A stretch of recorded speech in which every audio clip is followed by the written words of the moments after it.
గారు వేదికపై నాతో పాటు కూర్చున్న మనం అందరం వచ్చిందే మల్లారెడ్డి గారు, వారి సతీమణి లక్ష్మి గారు,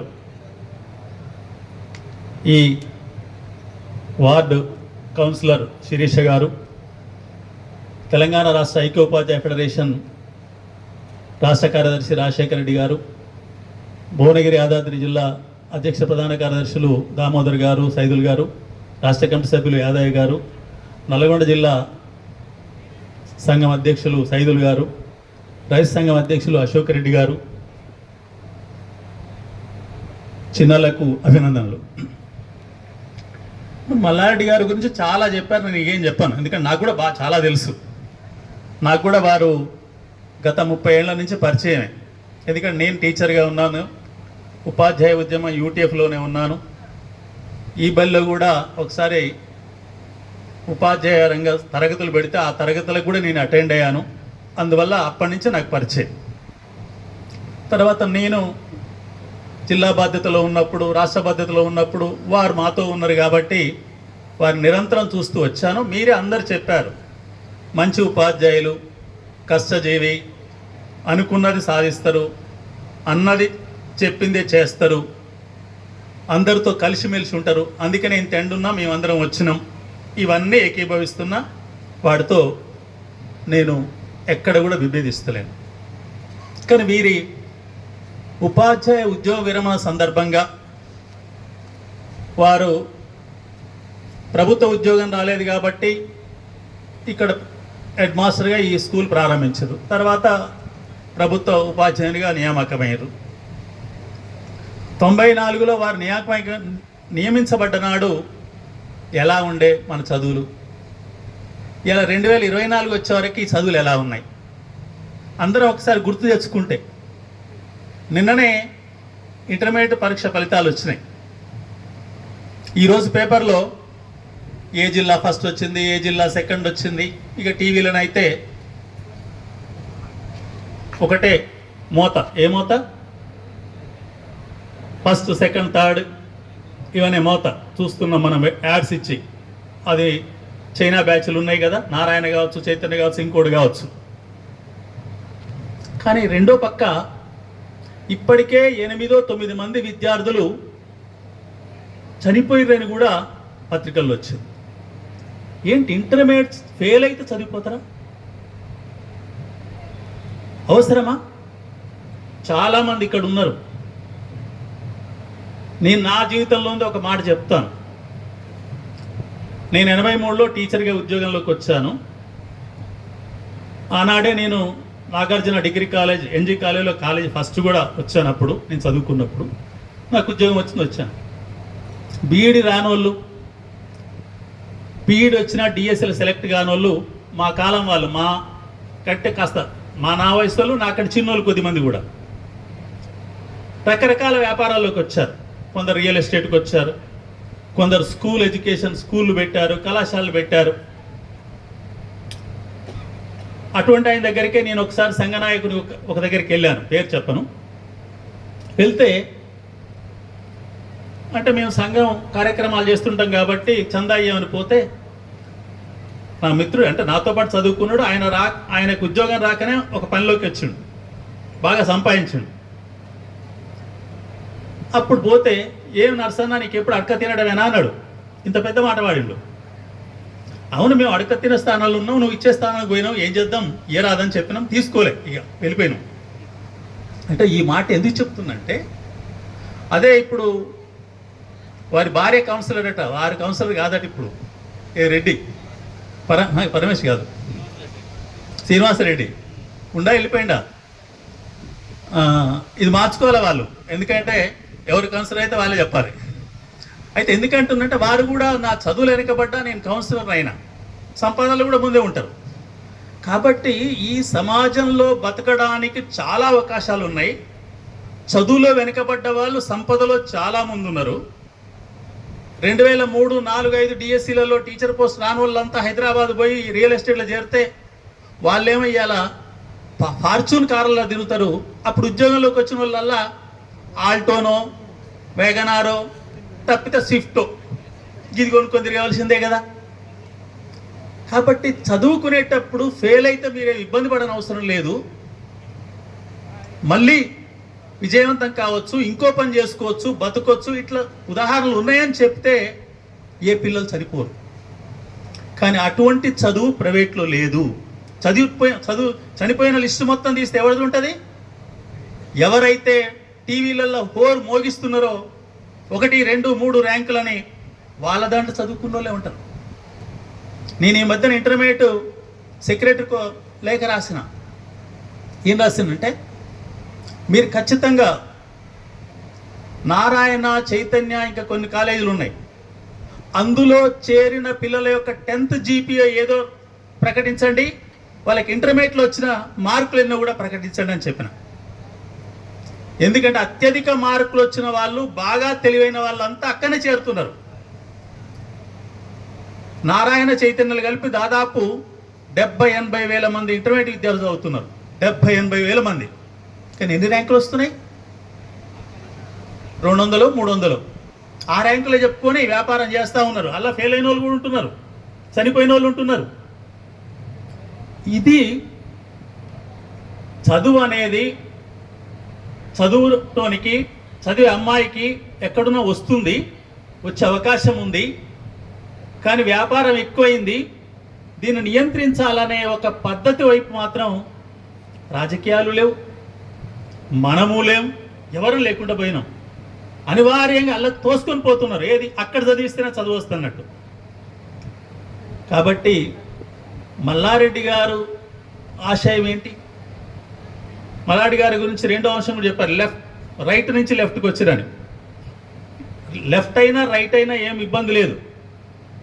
ఎందుకంటే నేను రైట్ అని చెప్పి యాదగిరెడ్డి సారు ప్రధానోపాధ్యాయులు చెప్పే పోయారు ఇక్కడ. But I appreciate him. అతను ఎక్కడున్నా ఆ బడి బ్రహ్మాండంగా నడుపుతాడు. పిల్లలు లేకపోయినా చిన్నగా, ఇప్పుడు ఏపూరు నాకంటే ముందు పనిచేసి దాన్ని నిలబెట్టిపోయిండు. నేను మధ్యలో కొద్ది రోజులను వచ్చేసిన తర్వాత ఇప్పుడు పోయిన బడి కూడా వారు పోయినప్పుడు అది ఊడిపోద్ది అనుకున్నదే, మళ్ళీ అక్కడ నిలబడ్డదట. నేను తెలుసుకుంటే ఆ ప్రయత్నం చేశారట. అంటే ఈరోజు మనం ప్రపంచంలో ఏ దేశం చూసినా కూడా, ఎక్కడ చూసినా కూడా మనలాగా ప్రైవేటు విద్య లేదు. అది అమెరికా కావచ్చు, అమెరికా అనేదేమో రైటిస్ట్ దేశం, పెట్టుబడిదారు దేశం. చైనా కావచ్చు, లెఫ్టిస్ట్ దేశం. కానీ రెండు దేశాల్లో కూడా ప్రభుత్వ విద్యారంగమే ఉంది. అమెరికాలో 100కి 91 మంది 1 నుంచి 12 వరకు ప్రభుత్వ స్కూళ్ళనే చదువుతున్నారు. ప్రైవేట్ స్కూళ్ళలో చదివే 9% మంది కూడా ఎవరంటే వాళ్ళేదో ఆ ప్రైవేట్ స్కూళ్ళలో బాగా చదువు వస్తుందని కాదు. అక్కడ కొన్ని ఇతర అభిప్రాయాలు ఉన్నాయి. అక్కడ కూడా రంగు, నల్ల రంగు, తెల్ల రంగు కొంతమందికి పంచాయతీ ఉంది. తెల్ల రంగు అయినా నల్ల రంగు పిల్లలతో కూర్చోవద్దనే ఒక జాడ్యం అందామా, ఒక ప్రమాదకరమైన మనస్తత్వం ఉందా, అటువంటి వాళ్ళు మాత్రమే ప్రైవేట్ వల్ల పంపుతారు అక్కడ. మరి ఇక్కడేంటి? తెలంగాణ రాష్ట్రం తీసుకుంటే ఈరోజు 100కి 54 మంది ప్రైవేట్ స్కూళ్ళలో చదువుతున్నారు, 46 మంది మాత్రమే ప్రభుత్వ స్కూళ్ళలో ఉన్నారు. ఇప్పుడున్న పరిస్థితే కనుక కొనసాగితే ఇంకొక 5-6 ఏళ్లలో అసలు ప్రభుత్వ రంగంలో ప్రైమరీ స్కూల్ అనేది ఉంటుందా లేదా? చౌటుప్పల్ ఉంటుంది. ఎందుకంటే చౌటుప్పల్ హైదరాబాద్లో ఉంటుంది, మేడ్చల్ ఉంటుంది, రంగారెడ్డిలో ఉంటుంది, చౌటుప్పల్ నాకు పట్టణం ఘాట్ ఉంటుంది. కానీ గ్రామాలలో మాత్రం ఉండదు. ఎందుకు ఉండదు? చదువు అంటే కనీస సంఖ్య తరగతిలో ఉండాలి. ప్రపంచంలో విద్యావేత్తలు చెప్పింది ఏంటంటే, ప్రైమరీ స్కూల్ అంటే ఒక తరగతిలో కనీసం 18 మంది ఉండాలి, హై స్కూల్ అంటే కనీసం 24 మంది ఉండాలి. కనీస సంఖ్య, గరిష్టం కాదు. కానీ తెలంగాణ రాష్ట్రంలో 17,000 ప్రైమరీ స్కూలు ప్రభుత్వ రంగంలో ఉంటాయి. ఈ 17,000లో 3,000 స్కూళ్ళల్లో కూడా నేనన్నట్టు తరగతికి 18 మంది లేరు. 12,000 స్కూళ్ళల్లో 40 లోపే పిల్లలు, 5 తరగతులు. 6,000 స్కూళ్ళల్లో 20 లోపే పిల్లలు. 20 లోపు పిల్లలు ఉంటే ఆడ చదువే ఏంటి, పిల్లలు ఏంటి, అది బడి ఏంది. ఈ బడి విధానాన్ని మార్చండి అని చెప్పి నేను ఉపాధ్యాయుని ఉన్నప్పుడు, ఉపాధ్యాయ సంఘ నాయకుని ఉన్నప్పుడే 2014-15 నుంచే అడుగుతున్నా, ఈ రకంగా బళ్ళు నడవవు, కనీసం తరగతికి 15 మందో 18 మంది ఉండే రకంగా బళ్ళను రీఆర్గనైజ్ చేయండి, తరగతికో టీచర్ ఉంటేది చెప్పండి, తరగతికో గది ఉంటేది చూడండి, ప్రీ ప్రైమరీ లేకపోతే నీ బడికి పంపరు. ఇప్పుడే గది చూసి వచ్చిన ఇలా ప్రీ ప్రైమరీ లేకపోతే పంపరు, 3 ఏళ్ళు నిండగానే బడికి పంపాలనుకుంటున్నారు అంటే ఇదంతా మాకెందుకు? ఇక్కడ కూర్చున్న వాళ్ళ దాంట్లో చాలామంది మా మనవరాళ్ళు కానీ మా మనవాళ్ళు కానీ నా బిడ్డలు కానీ కొడుకులు కానీ ప్రైవేట్లేగా చదివేది, మీరు గవర్నమెంట్ బడి సంగతి మాకెందుకు అనుకుంటే అదొక భాగం. కానీ ఎందుకంటే ఇప్పుడే చెప్పాను, ప్రైవేట్లో చదువు అనేది జీవితాన్ని సరిగా నేర్పలేదు. ఈరోజు చాలామంది ఇంజనీరింగ్ అయిపోయిన పిల్లలు, ఉన్నత విద్యావంతులు కూడా మంచి ప్యాకేజీతో ఉద్యోగం రావచ్చు కానీ మంచి దంపతులుగా జీవించడం మాత్రం నేర్చుకోలేకపోతున్నారు. ఇది కూడా నేను గమనిస్తున్నా. అంటే జీవితం అంటే జీతమే కాదు, డబ్బులే కావు, మంచి జీవితాన్ని, కుటుంబ జీవనం కానీ భార్యాభర్తల జీవనం కానీ సమాజంతో కలిసి ఉంటాం కానీ ఇవన్నీ ఉంటేనే అది జీవనం తప్ప, అలా కాకుండా ₹1 కోటి ప్యాకేజ్ ఉండి ఇద్దరికి చెరో కోటి వచ్చి ఇద్దరు సవ్యంగా సంసారం చేయలేదనుకోండి, ఏం ఉపయోగం? డబ్బులు అయ్యేం తీసుకురావు కదా. అందుకనే మొన్న ఒకటి పేపర్లో మీరు అందరూ చూసి ఉంటారు, 200 కోట్ల అధిపతి ఒక ఆయన, పిల్లల వయసు ఎంత? ఆయన కొడుకుది 18 సంవత్సరాలు, బిడ్డది 25 ఉంది. వాళ్ళిద్దరు సన్యాసం తీసుకొని పోయారు. వీళ్ళు కూడా ఈ పని చేసి ఇక మాకెందుకని చెప్పి సన్యాసం తీసుకురట. 200 కోట్లు వాళ్ళ ఆస్తులు. అందువల్ల సమాజంలో కలిసి జీవించడం, కలిసి పంచుకోవడం, కలిసి ముందుకు పోవడం, అందరూ బతికితేనే మనం బతకడం, ఈ లక్ష్యాలతో చదువు చెప్పగలిగే స్థితి ప్రభుత్వ బడిలో ఉంటుంది తప్ప ప్రైవేట్లో ఉండదు. ప్రైవేట్ అన్నప్పుడే ర్యాంకులు, మార్కులు, జీపీఏలు ఇవి తప్ప ఇంకోటి ఉండదు. కాబట్టి ఇప్పటికైనా మన సమాజం బడి గురించి ఆలోచించవలసిన తరుణం ఆసన్నమైంది. కానీ శోచనీయం ఏంటంటే రోజు డిబేట్లు నేను కూడా చూస్తుంటా. ఇప్పుడు నేను పాక్షిక రాజకీయ నాయకుని కూడా కదా, పాక్షికనే అంటున్నా. చూస్తుంటే ఏదేదో మాట్లాడతారు కానీ బడి గురించి కానీ కాలేజీ గురించి కానీ యూనివర్సిటీ గురించి కానీ ఒక్క రాజకీయ పార్టీ మాట్లాడతారు. ఒక్క రాజకీయ పార్టీ చెత్త కబుర్లు చెప్పుకుంటారు టీవీలలో, డిబేట్లలో. కానీ ఈ బళ్ళు ఇట్లయినా, ఈ బళ్ళు బాగు చేస్తా, ప్రభుత్వ రంగంలో బళ్ళు ఉండాలి, బళ్ళ కొరకు నేను చేస్తానో తెలియదు.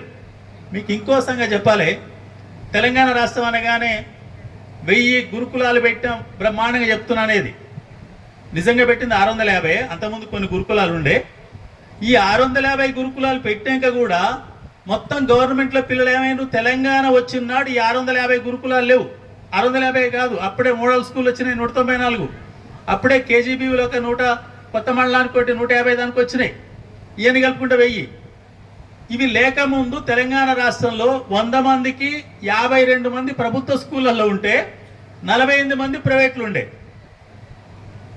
కానీ ఈ బళ్ళన్ని పెట్టాక కూడా ఏమైంది? తిరగలైంది. 54 మంది ప్రైవేటుకు పోయిర్రు, 46 మందే మన కాడ మిగిలిరు. దీన్ని మార్పు చేసేందుకు చిన్న ప్రయత్నం లేదు, అడిగేటోళ్ళు లేరు.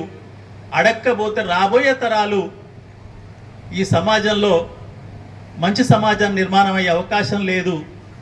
మనమందరం, అంటే నా వయసు వాళ్ళు, మేము సీనియర్ సిటిజన్లం, మధ్య వయసు వాళ్ళు, మనమందరం కూడా కళ్ళ ముందు చూస్తూ ఇట్లయిపోయిన ఈ సమాజం ఎటుపోతుంది ఇది అనే ఒక భావనకు లోనై ఇబ్బంది పడే అవకాశం ఉంటుంది. ఇప్పటికైనా మనమందరం ప్రభుత్వ బడి నిలబడాలి. అప్పుడే అందరూ చదువుకోగలుగుతారు, అందరూ ముందుకు రాగలుగుతారు. ఎందుకంటే విజ్ఞానం అనేది ఎవరు సొత్తు కాదు అనేది మల్లారెడ్డి గారి జీవితమే చెప్తుంది. మల్లారెడ్డి గారే కాదు, చాలామంది ఉన్నాం ఇక్కడ. నేను కూడా మా ఇంట్లో నేనే మొదటి చదువారిని. మన తల్లిదండ్రులకు చదివేం రాదు, నేను పెద్ద కొడుకు, నేనే ఐఆమ్ ద ఫస్ట్ లెర్నర్. కాబట్టి మనం ప్రభుత్వ బడి గురించి రాజకీయ నాయకులు ఆలోచించే రకంగా ఓ ప్రయత్నం చేయవలసిన అవసరం ఉంది. బళ్ళను బాగు చేయాల్సిన అవసరం ఉంది. ఇంకొక చిన్నది ఏంటంటే, చౌటుప్పల టౌన్ కౌన్సిలర్ ఉన్నారు, ఒక కౌన్సిలర్ వెళ్ళిపోయి చెప్పారు, కౌన్సిలర్ భర్త. నేను ఎమ్మెల్సీ అయిన కానీ చెప్తున్నా, మధ్య నుంచి మీకు హైవే పోతున్నది. ఇది ఉత్తర భాగం, అవతల వైపు దక్షిణ భాగం. ఉత్తర భాగం హై స్కూల్ ఉంది కానీ దక్షిణ భాగం హై స్కూల్ లేదు. యూపీఎస్ ఉంది అక్కడ, బంగారుగడ్డ యూపీఎస్. నేను 2019లో ఎమ్మెల్సీ అయినప్పుడే చెప్పాను దీన్ని హై స్కూల్ చేయాలన్నాయా అని చెప్తే ఊరోళ్ళు ఎవరు పట్టించుకోరే, అంటే ఈ టౌన్ వాళ్ళు పట్టించుకోకపోయే వరకు అక్కడున్న టీచర్లు కూడా పెద్ద శ్రద్ధ పెడతలేరు. ఇంత పెద్ద టౌన్కు 2 హై స్కూళ్ళని ఉండొద్దా ప్రభుత్వం? ఉండాలి కదా. కానీ కౌన్సిలర్లు ఎన్నికైతారు, అంతకుముందు గ్రామ పంచాయతీ ఎన్నికైంది, సర్పంచ్ ఉంటాడు, వీళ్ళందరూ ఉంటారు. కానీ బడి గురించి మాత్రం ఎవరు పట్టించుకోరు. ఒకటి మాత్రం నిజం, మన సమాజంలో దరిద్రం ఉంది, బీదవాళ్ళు ఉన్నారు, బీదవాళ్ళు పెరుగుతున్నారు. ఎంత పెరుగుతున్నారు అంటే ఒకనాడు తిండికి లేకున్న స్థితి ఉంది, ఇవాళ తిండి దొరుకుతుంది వేరు, కానీ సంపద మాత్రం తేడా వచ్చింది. ప్రపంచంలో ఎక్కడ కూడా సంపన్నులు అంటే జనాభాలో 1% మందికే మన దేశ సంపద ఆదాయంలో 22.6% పోతుందని ఈ మధ్య లెక్క చెప్పారు. అమెరికాలో కూడా 1% మందికి 22% పోవట్లే. అమెరికా లాంటి దేశంలో కూడా మన దేశంలో 1% మందే 22.6% సంపద తీసుకుంటున్నారు. వాళ్ళ ఆదాయం, వాళ్ళ సంపద చూస్తే, సంపద అంటే ఇళ్ళు కావచ్చు, భూములు కావచ్చు, పరిశ్రమలు కావచ్చు, ఇవన్నీ చూస్తే 1% వాళ్ళ దగ్గరనే 40% సంపద ఉంది వాళ్ళక్కడ. దేశ సంపద 40%, 1% వాళ్ళకే ఉంది. ఇంకో 10% తీసుకుంటే వాళ్ళ దగ్గర 66.7% ఉంది. దిగువకున్న 50% మంది చూస్తే వాళ్ళ దగ్గర ఎంత ఉందంటే సంపద, వాళ్ళ ఆదాయాలు ఏమో 15% ఉన్నాయి, సంపదనేమో 6-7% మాత్రమే ఉంది. అంటే ఇల్లు లేని వాళ్ళు ఎక్కువ ఉంటారు. ఈ అసమానతలు ఈ సమాజాన్ని ముందుకు పోనిస్తాయా? చాలా కష్టం. ఇక రెండవది, ఇక మతపరంగా ఈ మధ్యన మన ఎన్నికల్లో చూస్తున్నాం, ఇది చాలా ప్రమాదకరమైంది. ఏ మతాన్ని అయితే టార్గెట్ చేస్తున్నారో ఒకరు, ఆ మతం వాళ్ళు కూడా ఈ దేశంలో 22 కోట్ల మంది ఉన్నారు. చిన్న జనాభా ఏం కాదు. ఘర్షణ వస్తే, అంతర్గత ఘర్షణ వస్తే ఎవడు మిగిలాడు. కానీ నాకు అనిపిస్తుంది ఈ దేశం సవ్యంగా ముందుకు పోద్దా, సమైక్యం ఉంటుందా? కాబట్టి చాలా పెద్ద సంక్షోభంలో దేశం ఉంది నేడు.